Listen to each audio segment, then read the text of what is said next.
إن الحمد لله نحمده ونستعينه ونستغفره ونعوذ بالله من شرور أنفسنا ومن سيئات أعمالنا من يهده الله فلا مضل له ومن يضلله فلا هادي له وأشهد أن لا إله إلا الله وحده لا شريك له وأشهد أن محمدًا عبده ورسوله أرسله بالحق بشيرا ونذيرا وداعيا إلى الله بإذنه وسراجا منيرا أما بعد فإن خير الحديث كتاب الله وخير الهدي هدي محمد صلى الله عليه وسلم وشر الأمور محدثاتها وكل محدثة بدعة وكل بدعة ضلالة وكل ضلالة في النار. أعوذ بالله السميع العليم من الشيطان الرجيم من همزه ونفخه ونفثه. بسم الله الرحمن الرحيم. فمن زحزح عن النار وأدخل الجنة فقد فاز وما الحياة الدنيا إلا متاع الغرور. اللہ کی توفیق سے آج جس موضوع پر مجھے خطاب کرنا ہے یا جس موضوع کو لے کر مجھے اور آپ کو غور کرنا ہے، سوچنا ہے، وہ ہے فکر آخرت.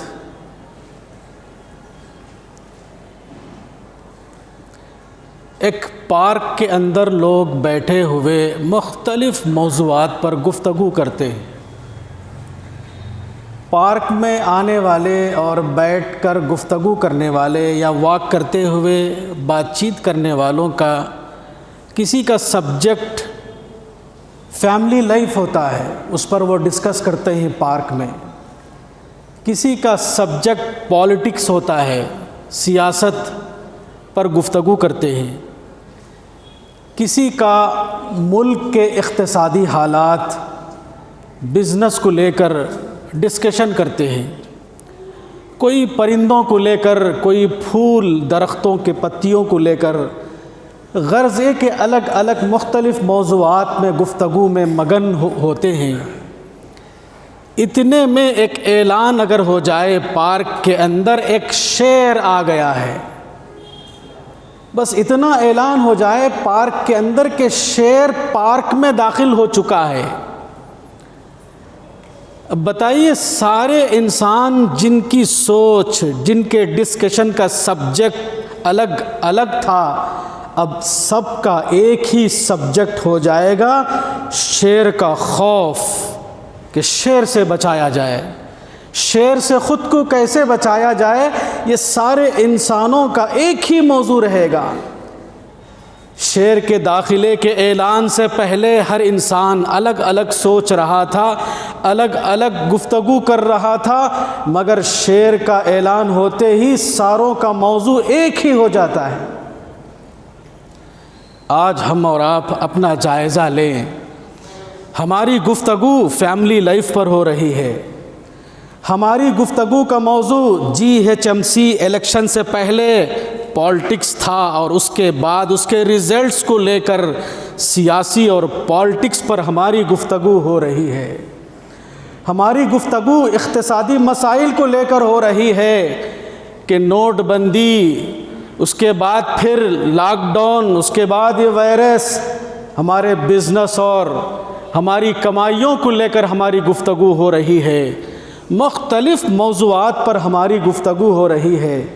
کیا ہم میں سے کسی کی گفتگو جنت کو لے کر ہے، جہنم کو لے کر ہے، آخرت کو لے کر ہے؟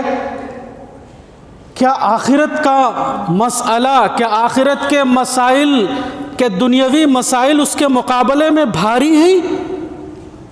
قرآن کیا کہتا ہے کہ آخرت میں کامیابی کا دار و مدار کس چیز پر ہے؟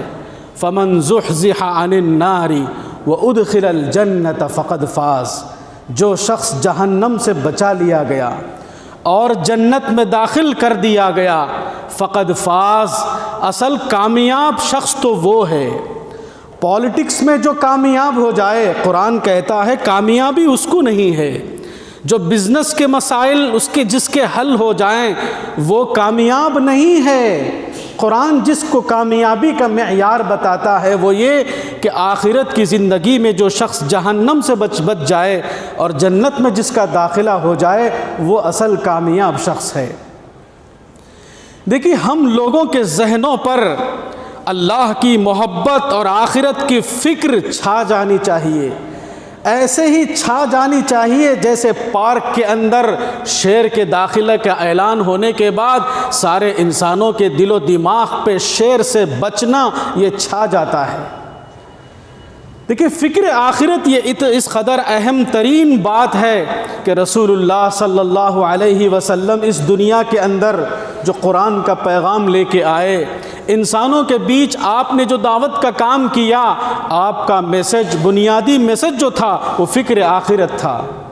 عتبہ بن ربیعہ جو قریش کے سرداروں میں سے ایک اہم سردار تھا، وہ رسول اللہ صلی اللہ علیہ وسلم کی دعوت کے بارے میں وہ یہ کہتا ہے کہ ما فہمت شیئا مما قال، کہ رسول اللہ کیا سمجھانا چاہتے ہیں، کیا سمجھا رہے ہیں، مجھے سمجھ میں تو نہیں آ رہا ہے، غیر انہ انذرکم صاعقۃ مثل صاعقۃ عاد و ثمود، مگر پیغمبر کی ایک بات واضح طور پر میں سمجھ رہا ہوں، وہ یہ کہ وہ قوم عاد اور قوم ثمود کا جو انجام ہوا اس انجام سے پیغمبر ڈرا رہے ہیں۔ اس سے پتہ چلا کہ پیغمبر کی دعوت کا خلاصہ فکر آخرت تھا۔ پیغمبر اس لیے آئے تھے تاکہ آخرت کے ہولناکیوں سے انسانوں کو ڈرائیں، انسانوں کو بیدار کریں، آگاہ کریں۔ مشرکوں کے سردار میں سے ایک سردار جو اسلام قبول تو نہیں کیا مگر اس نے رسول اللہ کے پیغام کی دکھتی رگ پر انگلی رکھ لی، اس نے پیغام کے اصل میسج کو اس نے پکڑ لیا۔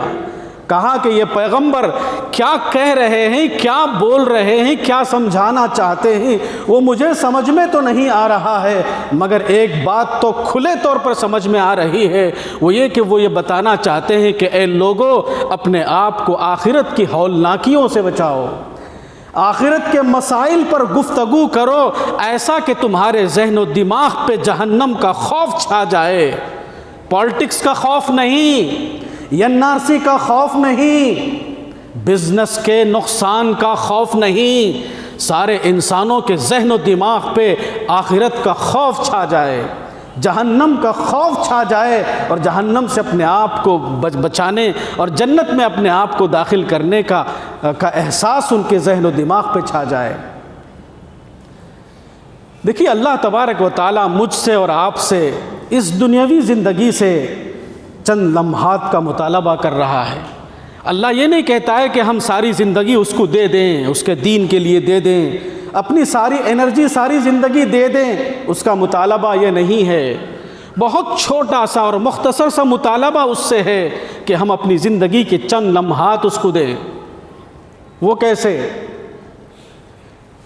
دیکھیے رسول اللہ صلی اللہ علیہ وسلم نے بتایا کہ میری امت کی جو ایج ہے، عمریں ہیں ایوریج، وہ 60 اور 70 کے بیچ میری امت کی عمریں ہیں۔ بہت کم لوگ ہوں گے جو 70 سے زیادہ سال جئیں گے دنیا میں، اور خود رسول اللہ صلی اللہ علیہ وسلم کی زندگی 63 ایئرس کی تھی۔ آپ دیکھیے آخرت کی جو زندگی ہے، وہ زندگی کا جو دن ہے وہ 50,000 سال کے برابر ہے۔ 50,000 سال ایک دن ہوتا ہے آخرت کا، اس کے مقابلے میں ہماری 60 اور 70 سال یا اس سے بڑھ کر 100 سال مان لیجئے کہ یہ 100 سالہ زندگی یا 70 سالہ زندگی کی حیثیت کیا ہے؟ قرآن یہ کہتا ہے کہ یہ صرف 1 گھنٹے کے برابر ہے، یہ صرف صبح کا ٹائم جتنا ہوتا ہے اور شام کا وقت جتنا ہوتا ہے بس اتنی ہے۔ قرآن کہتا ہے جب آخرت کے بارڈر پہ انسان پہنچے گا تو اپنی 70 سالہ زندگی کو وہ ایسا محسوس کرے گا کہ ما لبثوا غیر الساعہ، وہ صرف اپنی پوری زندگی میں 1 گھنٹہ گزار کے آیا ہے۔ ان لبثتم الا یوما، کوئی اور شخص کہے گا میں تو صرف 1 دن گزار کے آیا ہوں۔ 70 سال کو وہ 1 دن کہہ رہا ہے۔ 70 سال کو کوئی شخص صبح کا ٹائم عشیۃً او ضحاہا، صبح کا وقت گزارا ہوں یا شام کا وقت گزارا ہوں۔ ہر شخص الگ الگ اپنا اپنا اوپینین، اپنی اپنی سوچ کے اعتبار سے اپنی دنیاوی زندگی کو وہ کوئی 1 گھنٹے کی شکل میں دیکھے گا، کوئی صبح کے وقت کی شکل میں دیکھے گا، کوئی شام کے وقت کی شکل میں دیکھے گا، کہ کوئی 1 دن کی شکل میں دیکھے گا۔ دیکھیے ہم اپنی جو زندگی گزار رہے ہیں اس کو بہت بڑی اور لمبی مدت مت سمجھیں، یہ آخرت کے دنوں کے مقابلے میں یہ چند لمحات ہیں، اور اللہ ہم سے چند لمحات کا ہی مطالبہ کر رہا ہے کہ اے لوگو تم چند لمحے اپنی زندگی کی مجھے دو، میں اس کے بدلے تمہیں ابدی راحت دوں گا، ہمیشہ کے باغات دوں گا، ہمیشہ کی جنت دوں گا۔ تم تھوڑے چند لمحات دو، میں اس کے بدلے تمہیں ہمیشہ کی زندگی دوں گا۔ دیکھیے مثال سے میں سمجھاؤں گا کہ یہ کیسے اس کو سمجھا جائے۔ ایک انسان دنیا میں اپنی زندگی لگا دیتا ہے کسی کام میں، تو آرگنائزرز کیا کرتے ہیں، ایک جلسہ رکھتے ہیں، ایک اسٹیج لگواتے ہیں اور ایک جلسہ رکھتے ہیں، 1 گھنٹے کا جلسہ۔ اس جلسے کے اندر جس شخص نے اپنے آپ کو جھونک دیا تھا اپنی ساری لائف کو، اس کو وہ ایوارڈ دیتے ہیں۔ اس کو ایوارڈ دینے کے لیے صرف 1 گھنٹے کا پروگرام لگاتے ہیں، اس کو ایوارڈ مل جاتا ہے۔ اس کے بعد اس کی لائف ویسے ہی گزرنے لگتی ہے جیسے ایوارڈ دینے سے پہلے تھی۔ اگر اللہ بھی ایسا ہی کوئی 1 دن مقرر کر دے کہ 1 دن کا تم عمل کرو، اور اللہ بھی ایسا اسٹیج لگا کے ایوارڈ دے دے، اور پھر اس کے بعد پرانی زندگی پہلے جیسی ہو جائے، تو کیا اس کا فائدہ ہوگا؟ یعنی اللہ تبارک و تعالیٰ اس کے مقابلے میں یہ کہتا ہے کہ تم زندگی کے چند لمحے دو، میں تم کو صرف ایوارڈ 1 گھنٹے کا پروگرام رکھ کے ایوارڈ دے کے مسئلہ ختم نہیں کروں گا، بلکہ زندگی اٹرنل لائف، ہمیشہ کی لائف، آخرت کی جو جنت کی زندگی ہے، ہمیشہ کی زندگی، باغات کے اندر تمہیں بسا دوں گا، نہروں کے بیچ تمہیں بسا دوں گا، ہمیشہ کی جنت میں تمہیں بسا دوں گا۔ 1 گھنٹے کے پروگرام کے بعد کوئی فرق نہیں پڑتا ہے اس کی زندگی میں، کوئی چینجز نہیں آتے ہیں، کوئی آرام دہ زندگی اس کو نہیں ملتی ہے ہمیشہ کے لیے، بلکہ بس 1 گھنٹے کے پروگرام کے بیچ اس کو چند لمحے خوشی ہوتی ہے۔ مگر اس خوشی کا عالم کیا ہوگا کہ رسول اللہ تبارک و تعالیٰ جو ایوارڈ دے گا جنت کی شکل میں، اس ایوارڈ کا معاملہ تو بالکل الگ ہے دنیاوی ایوارڈ کے مقابلے میں، کہ ایٹرنل لائف اللہ تعالیٰ دے گا۔ دیکھیے اللہ تبارک و تعالیٰ چند لمحات ہم سے جو چاہتا ہے کہ ہم اپنی زندگی کے وہ لمحات اس کو دیں، تو ہمیشہ کی وہ جنت اس کے بدلے میں دے گا۔ رسول اللہ صلی اللہ علیہ وسلم فرماتے ہیں کہ اتقوا النار ولو بشق تمر، کہ ہم سے اور آپ سے اللہ یہ چاہتا ہے کہ تم کھجور نہیں، کھجور آدھا کھجور ہی صحیح، اللہ کی راہ میں تم خرچ کرو، اس کے بدلے میں جہنم سے تمہیں بچاؤں گا۔ دیکھیں دنیا میں صرف ہمیں جو صلاحیتیں اللہ نے دیا ہے، کھجور یا کھجور کا کچھ حصہ کا مطلب صرف کھجور ہی نہیں ہے، اس کو جنرلائز کیجئے۔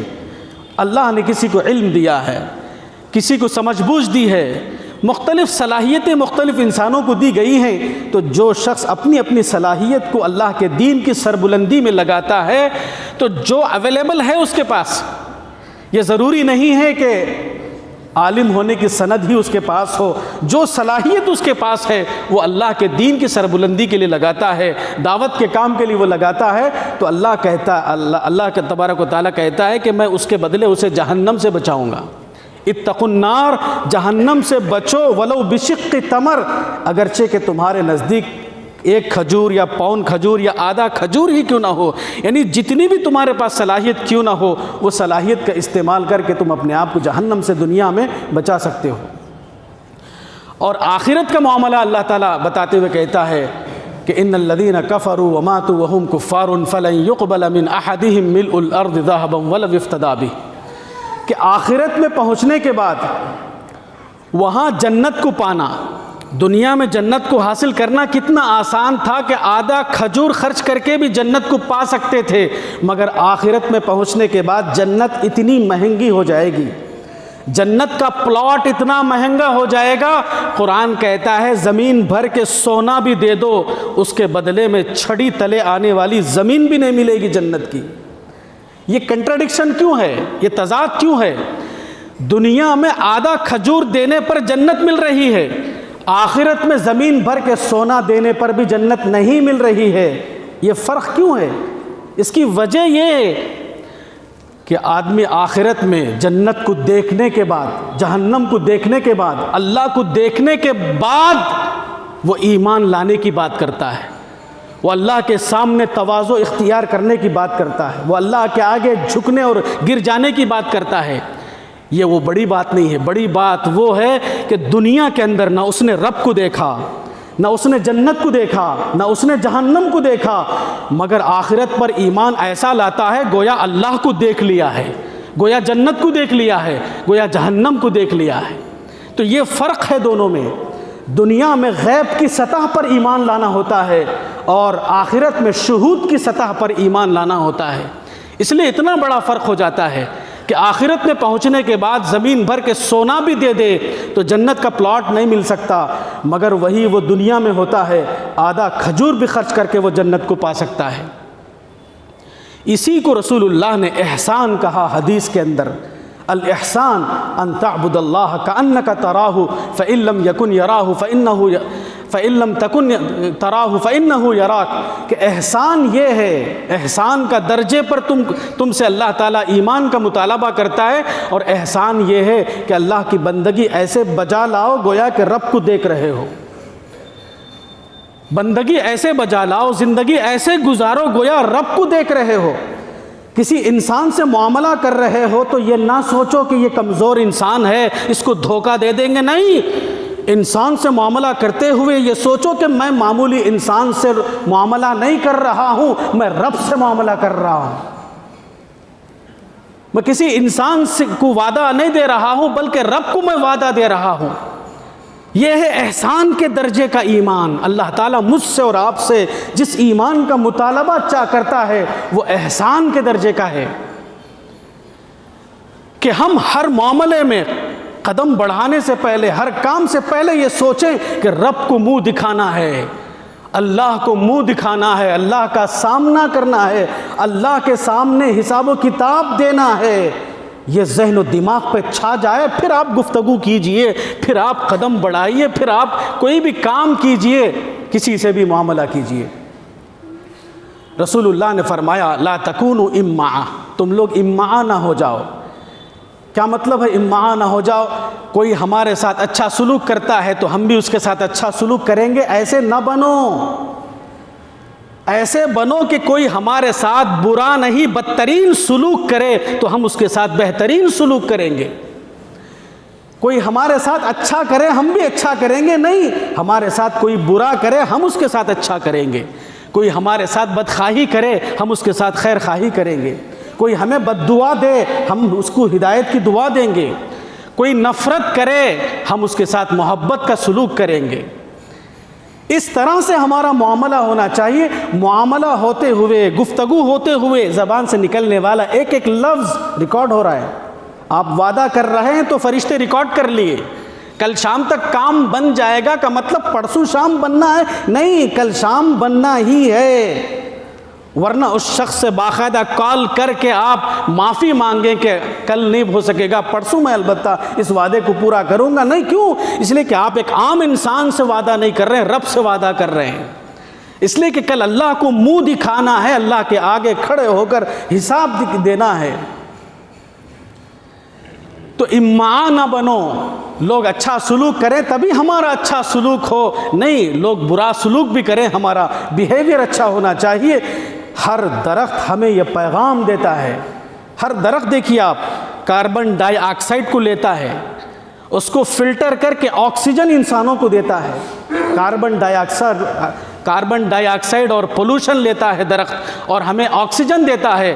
درخت یہ سبق دیتا ہے انسانوں کو کہ اے انسانوں، لوگوں سے بدخواہی کو لو اور خیر خواہی سے اس کا جواب دو، لوگوں سے نفرت کو لو اور محبت سے اس کا جواب دو، لوگوں سے بد دعا کو لو، دعائے ہدایت سے اس کا جواب دو۔ ہر درخت یہ انسانوں کو سبق دے رہا ہے۔ اور رسول اللہ صلی اللہ علیہ وسلم کی آپ زندگی میں دیکھیں گے کہ احسان کے درجے میں آپ کا اللہ سے تعلق، آخرت سے تعلق۔ ایک صحابی عثمان بن مظعون کہ انتقال پر ایک صحابی کہتے ہیں کہ وہ تو جنتی ہیں. رسول اللہ صلی اللہ علیہ وسلم ٹیکا لگائے ہوئے تھے، آپ نے ٹیکا چھوڑا، آپ کا چہرہ سرخ ہو گیا، آپ کی پوری باڈی گرم ہو گئی. آپ نے فرمایا واللہ لا ادری واللہ لا ادری واللہ لا ادری وانا رسول اللہ ما یفعل بی ولا بکم. قسم ہے اللہ کی میں نہیں جانتا، قسم ہے اللہ کی میں نہیں جانتا، قسم ہے اللہ کی میں نہیں جانتا، حالانکہ میں اللہ کا رسول ہوں. اللہ آخرت میں میرے ساتھ کیا کرنے والا ہے اور تم لوگوں کے ساتھ کیا کرنے والا ہے. کسی کو جنتی کہا گیا، ہل گئے پیغمبر، تڑپ گئے پیغمبر. ارے اللہ کے بندے، کیا آخرت کا معاملہ تیرے ہاتھ میں ہے کہ تو کسی کو جنتی بنا دے، کسی کو جہنمی بنا دے؟ یہ تیرا ڈومین ہے، تجھے یہ ذمہ داری اللہ نے دیا ہے کہ فلاں کو جنتی سمجھ، فلاں کو جہنمی سمجھ، یہ تیری ذمہ داری ہے. یہ تو اللہ کا ڈومین ہے، یہ اللہ کا معاملہ ہے. والامر یومئذ للہ. اس دن سارا معاملہ تو اللہ کے ہاتھ میں ہوگا، اس دن فیصلہ اللہ کے ہاتھ میں ہوگا. پیغمبر کے اگلے پچھلے گناہ معافی کا اعلان اللہ نے ضرور کیا، مگر پھر بھی پیغمبر لرزتے تھے، پھر بھی پیغمبر کانپتے تھے. کیوں؟ اگرچہ کہ معافی کا دنیا میں اعلان ہوا ہے، آخرت کا معاملہ ابھی حل نہیں ہوا ہے. یوم لا تملک نفس لنفس شیئا. اس دن کوئی نفس کسی نفس کا مالک نہیں رہے گا. باپ اپنی اولاد کو اور اولاد اپنے ماں باپ کو بچانے کے مالک نہیں بن سکتے. والامر یومئذ للہ. اس دن تو سارا معاملہ اللہ کے ہاتھ میں ہے. مومن وہ ہے جو آخرت کے فیصلے تک کانپتا رہے. اگر وہ یہ سمجھ جائے کہ میں جنتی ہوں، گیا وہ ابلیس کی نسل میں گیا ہو. مومن وہ ہے جو لرزنے والا، کانپنے والا، اس لیے کہ رزلٹ نہیں آیا. رزلٹ آنے سے پہلے آپ اپنے آپ کو پاس ہو گیا، فیل ہو گیا کیسے طے کر سکتے ہیں؟ آپ ابو بکر کو دیکھیے، عمر کو دیکھیے، کانپتے تھے. جنت کی بشارت کسی نے سنایا عمر کو، کہا لا لی ولا علیہ.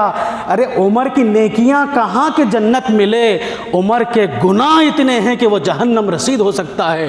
بس عمر کی خواہش یہ ہے کہ نہ نیکیوں کا ریوارڈ ملے جنت کی شکل میں، نہ جہنم کی شکل میں گناہوں کی سزا ملے.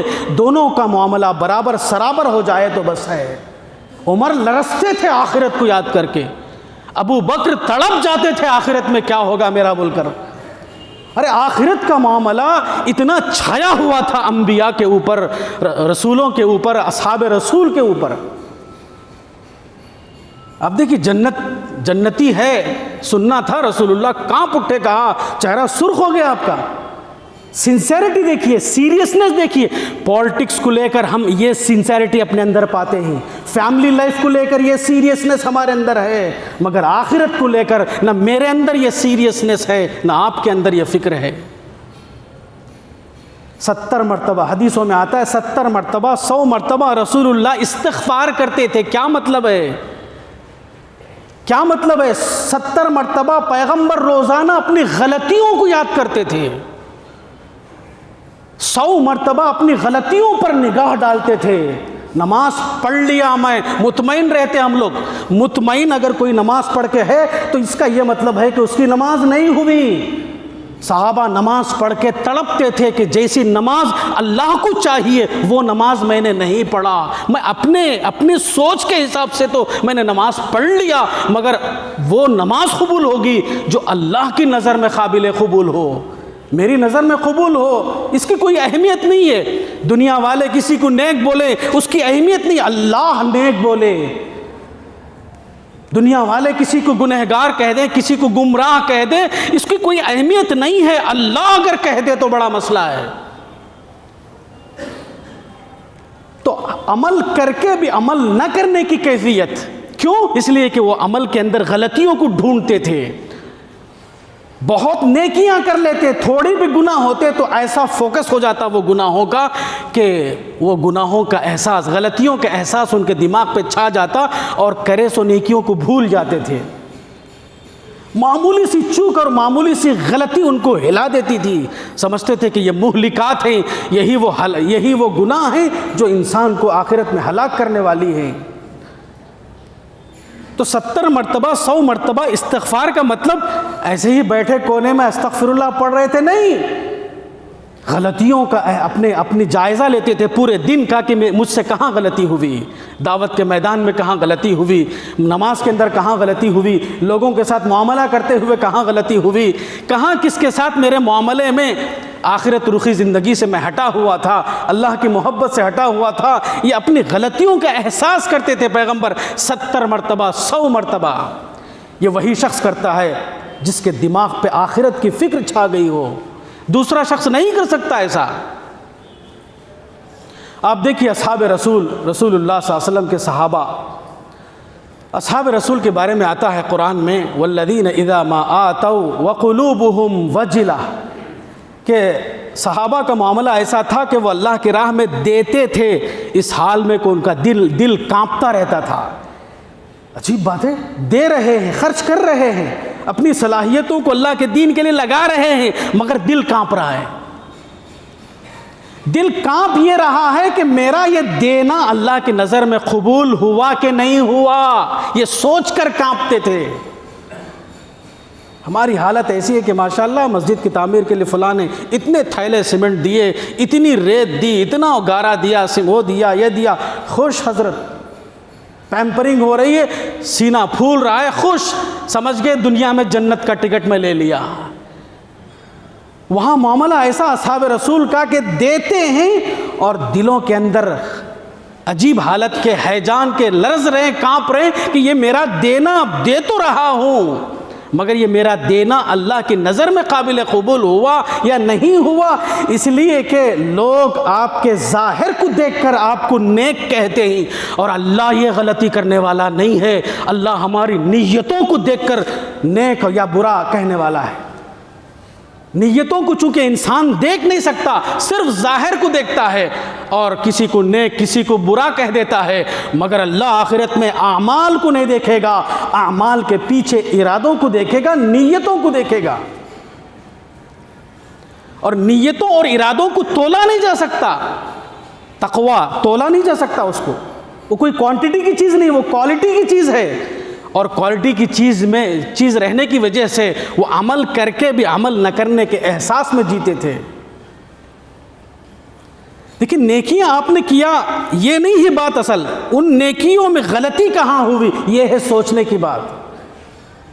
ان نیکیوں کے پیچھے میرے ارادے برے کہاں تھے، میری نیت خراب کہاں تھی، کہیں ریاکاری تو اس کے اندر نہیں آئی، کہیں دکھلاوا تو نہیں آیا، کہیں دنیا کی غرض اور دنیا کے مفاد کے لیے تو وہ عمل میں نے نہیں کیا۔ یہ اصل مسئلہ ہے، احساس خطا میں جینا، یہ انبیاء کرام کی سنت ہے۔ آپ دیکھیں گے کہ کل آخرت میں آدم کے پاس لوگ جمع ہوں گے سفارش کا مطالبہ لے کر کہ اللہ کے آگے آپ سفارش کیجئے، تو حضرت آدم کہیں گے مجھ سے ایک غلطی ہو گئی، لست ہناکم، میں ریکمنڈیشن کے پوزیشن میں نہیں ہوں، اس لیے کہ گنہگار کا چہرہ لے کر میں اللہ کے آگے کھڑے ہو کر لب ہلا نہیں سکتا سفارش کے لیے، اس لیے کہ مجھ سے ایک غلطی ہوئی۔ 99 نیکیاں تھے آدم کے، غلطی ایک تھی، غلطی ایک تھی، اور اس غلطی کو لے کر زندگی بھر توبہ کیا، ایسی توبہ کہ لرز جائے آدمی، ربنا ظلمنا انفسنا، وہ الفاظ نہیں ہے، وہ باڈی تڑپنے لگے تو تب وہ الفاظ نکلتے ہیں، ربنا ظلمنا انفسنا۔ اللہ فکر آخرت سے باڈی جب پگھل جاتی ہے نا، باڈی جب چیدہ ہو جاتی ہے، باڈی جب حالت اس کی راشہ طاری ہو جاتا ہے، تب جا کے یہ الفاظ دل سے نکلتے ہیں، ربنا ظلمنا۔ اتنی زبردست توبہ کیا تھا دنیا میں کہ فتاب علیہ، اللہ نے دنیا میں توبہ قبول کر دیا تھا، اس کے باوجود وہ غلطی کا احساس آخرت میں رہے گا۔ غلطی کے احساس میں جینا یہ پیغمبر کی سنت ہے۔ آپ دیکھیں گے کہ آدم علیہ السلام کہیں گے جاؤ نوح علیہ السلام کے پاس، نوح علیہ السلام 950 سال انہوں نے نیک عمل کیا تھا، ایک غلطی ہوئی تھی زندگی میں کہ اللہ سے کہا تھا کہ یہ میرا بیٹا ہے، اسے تو بچا لے، اس لیے کہ بچانے کا تو نے وعدہ کیا تھا، یہ ایک غلطی ہوگی اس سے مطالبہ کرنا، اور یہ ایک غلطی کی زبردست توبہ انہوں نے دنیا میں کیا، مگر آخرت میں اس غلطی کا احساس رہے گا۔ 950 سال جو نیک اعمال کیا اس کو بھلا دیں گے، ایک غلطی ایسا چھا جائے گی کہ وہ 99 دکھائی دے گی غلطی اور 99 نیکیاں 0 دکھائی دیں گے، 0 بولیں گے جاؤ موسیٰ ابراہیم خلیل اللہ کے پاس، وہ بھی اپنی ایک غلطی یاد دلائیں گے، جاؤ موسیٰ کلیم اللہ کے پاس، وہ بھی اپنی غلطی یاد دلائیں گے، جاؤ مسیح کے پاس، عیسیٰ علیہ السلام کے پاس، وہ سفارش کرنے کے پوزیشن میں نہیں ہوں کہیں گے، آخری پیغمبر کا اشارہ کریں گے۔ جب رسول اللہ کے پاس لوگ آئیں گے تو رسول اللہ تھوڑی سفارش کریں گے، سجدے میں گر پڑیں گے، ہفتوں سجدے میں گر پڑیں گے، اللہ تیری عظمت کے آگے محمد کی یہ اوقات ہے کہ بس تیرے قدموں میں گر پڑ سکتا ہے، اس کے سوا کچھ نہیں کر سکتا۔ تو انبیاء کرام کی سنت ہے خطا کے احساس میں جینا، غلطی کے احساس میں جینا، اور ہماری سنت جو ہم نے بنا لیا ہے وہ یہ ہے نیکی کے احساس میں جینا۔ میرا عقیدہ تو صحیح ہے بھئی میں جنتی، کس نے کہا آپ کو جنتی بول کے؟ آپ نے سمجھ لیا۔ میرا عمل قابل قبول ہے، یہ آپ نے سمجھا ہے، اللہ نے کہا ہے۔ آخرت کا فیصلہ یا آخرت کا پرچہ آؤٹ کہاں ہوا ہے کہ آپ کو پتہ چلے کہ میں جنتی ہوں؟ تو بہت سیریس میٹر ہے کہ انبیاء کا معاملہ غلطی کو لے کر احساس خطا میں جینا ہے، احساس نیکی میں نہیں جینا ہے کہ مجھ سے نیکی ہو گئی، میں نے نیک عمل کر لیا، نہیں، بلکہ احساس خطا میں جینا ہے۔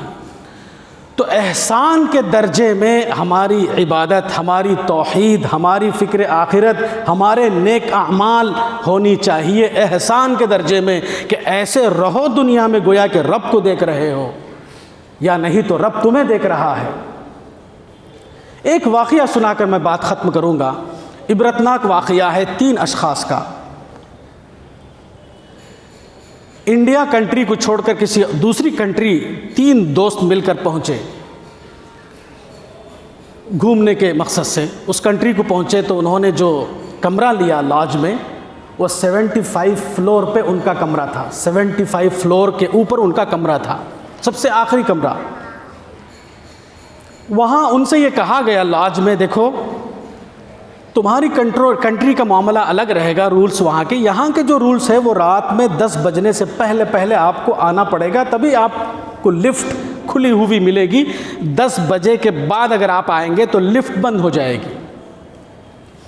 پہلے دن انہوں نے 10 بجے سے پہلے آنے کی کوشش کی، دوسرے دن تاخیر ہو گئی واپس آنے میں، گھوم کر واپس آنے میں تاخیر ہو گئی، 10:05 کو وہ لاج کے اندر داخل ہوئے، تب تک لفٹ بند ہو چکی تھی، اور ان کا کمرہ ہے 75 فلور پہ۔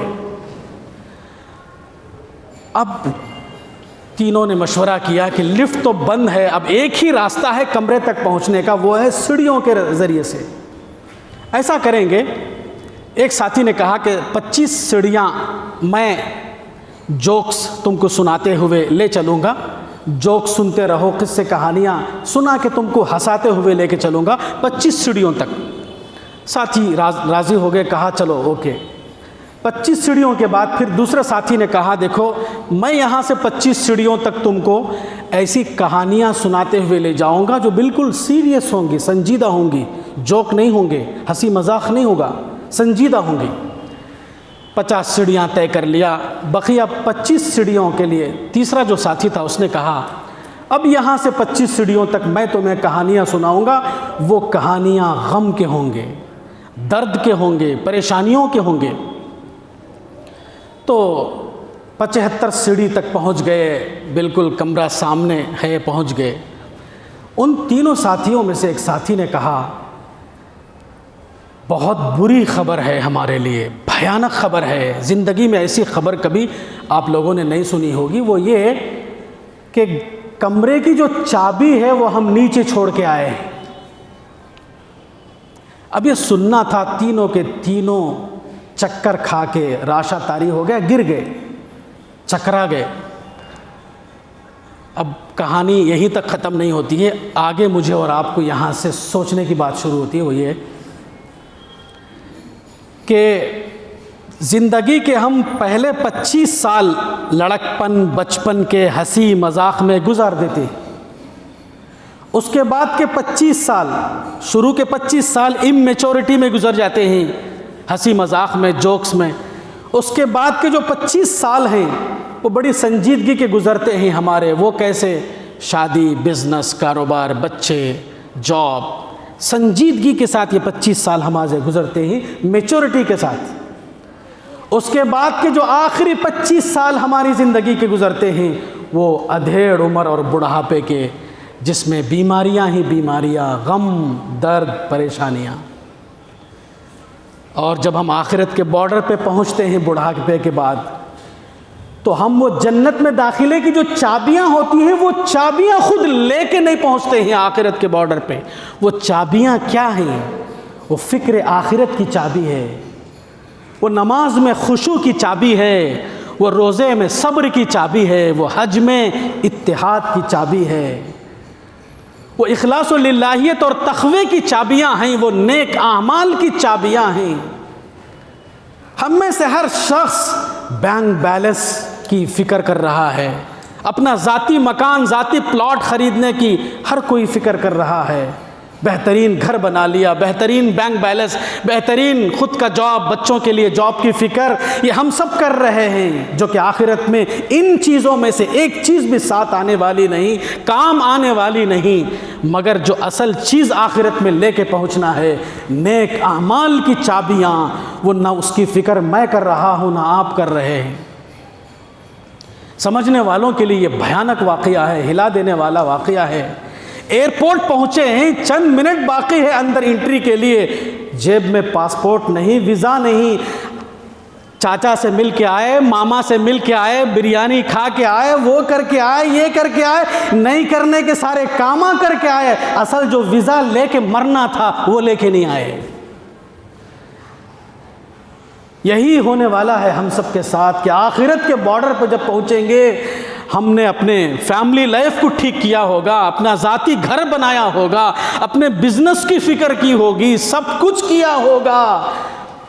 ہماری آخری غفلت یہ کہ اصل جو آخرت میں پہنچنے کے بعد نیک اعمال جو لے کے جانا ہے وہی لے کے نہیں گئے ہوں گے. مجھے اور آپ کو بہت زیادہ سیریسلی اپنا نقشہ اپنی سوچ کا نقشہ، ڈیسٹینیشن بدلنے کی ضرورت ہے، اپنے ذہن اور کردار کو بدلنے کی ضرورت ہے کہ ہم چند لمحے اللہ کو دیں. وہ لمحے یہ کہ ہم جنتی انسان اپنے آپ کو بنائیں. اللہ ہم سے بڑا مطالبہ نہیں کر رہا ہے، ہم جنتی انسان اپنے آپ کو بنائیں، پوٹینشیلی اپنے آپ کو جنت کے لائق بنائیں. جس طریقے سے سیڈ، بیج اپنے اندر پوٹینشیلی وہ گروتھ اس کے اندر ہوتا ہے، جب زمین میں ڈالا جاتا ہے تو تنے کی شکل، ڈالیوں کی شکل میں وہ اختیار کر لیتا ہے. ویسے ہی ہر مومن سے اللہ یہ چاہتا ہے کہ وہ جنت کا طالب بنے، پوٹینشیلی جنت کا حریص بنے. یہ اللہ ہم سے چند لمحات کا مطالبہ کرتا ہے اور بدلے میں اللہ تعالیٰ ہمیشہ کی جنت دینے کا وعدہ کیا ہے. اللہ سے دعا ہے کہ اللہ تعالیٰ مجھے اور آپ کو دین کی صحیح سمجھ عطا فرما. دنیا کے آخرت کے مقابلے میں دنیا کتنی حقیر ہے اور دنیا کے مقابلے میں آخرت کتنی عظیم ہے، اللہ اس کو سمجھنے کی توفیق عطا فرما. آج ہی سے فکر آخرت کی تیاری کرنے کی توفیق عطا فرما. وآخر دعوانا ان الحمد للہ رب العالمین.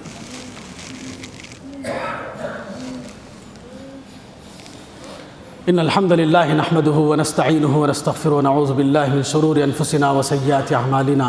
من يهد الله فلا مضل له ومن يضلل فلا هادي له. واشهد ان لا اله الا الله وحده لا شريك له واشهد ان محمدا عبده ورسوله. اما بعد فاعوذ بالله من الشيطان الرجيم. ان الله وملائكته يصلون على النبي يا ايها الذين امنوا صلوا عليه وسلموا تسليما. اللهم صل على محمد وعلى ال محمد كما صليت على ابراهيم وعلى ال ابراهيم انك حميد مجيد. اللهم بارك على محمد وعلى ال محمد كما باركت على ابراهيم وعلى ال ابراهيم انك حميد مجيد.